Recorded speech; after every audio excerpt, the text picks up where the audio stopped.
Hello बच्चों, आइए इस प्रश्न को देखते हैं। निम्न में से कौन सा गलत कथन है? विकल्प ए, जबड़ा विहीन मछली लगभग 480 मिलियन वर्ष पूर्व विकसित थी। विकल्प बी, टायरेनोसोरस रेक्स सबसे बड़ा डायनासोर था। यह लगभग 20 फीट ऊंचा था और इसके दांत बहुत भयानक खंजर की तरह थे। विकल्प सी, लगभग 15 मिलियन वर्ष पूर्व ड्रायोपिथेकस और रामापिथेकस नामक प्राइमेट्स अस्तित्व में थे। या विकल्प डी, ऑस्ट्रेलोपिथेकस के मस्तिष्क का आकार 1400 सीसी था। वह पूर्व और मध्य एशिया में 1 लाख से 40,000 वर्ष पूर्व रहता था। इस प्रश्न की जो मुख्य अवधारणा वह है ऑस्ट्रेलोपिथेकस।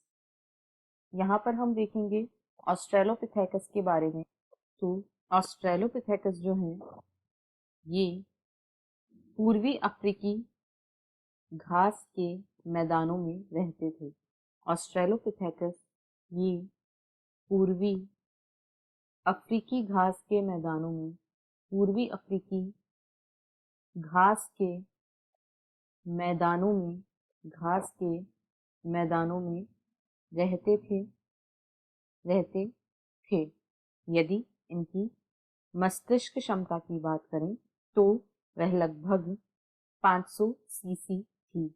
इनकी जो मस्तिष्क या कपाल क्षमता थी वह लगभग 500 सीसी थी और ये लगभग 3 मिलियन वर्ष पूर्व ये लगभग 3 मिलियन वर्ष पूर्व पूर्वी अफ्रीकी घास के मैदानों में रहा करते थे।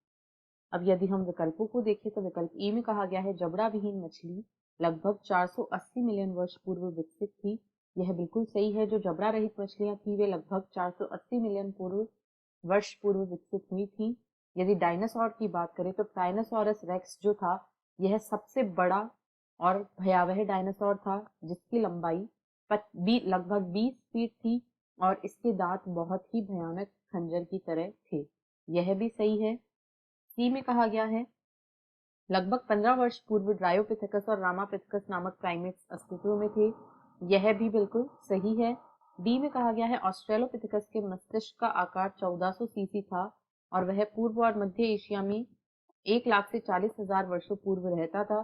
तो यहाँ पर ऑस्ट्रेलोपिथेकस के बारे में जो जानकारी दी गई है वो गलत है, क्योंकि इसका मस्तिष्क की क्षमता जो थी वह लगभग 500 सीसी थी और ये लगभग 3 से 3.5 मिलियन वर्ष पूर्व पूर्वी अफ्रीकी घास के मैदानों में रहा करते थे। अतः विकल्प डी इस प्रश्न का सही उत्तर है। आशा है आपको प्रश्न समझ आया होगा। धन्यवाद।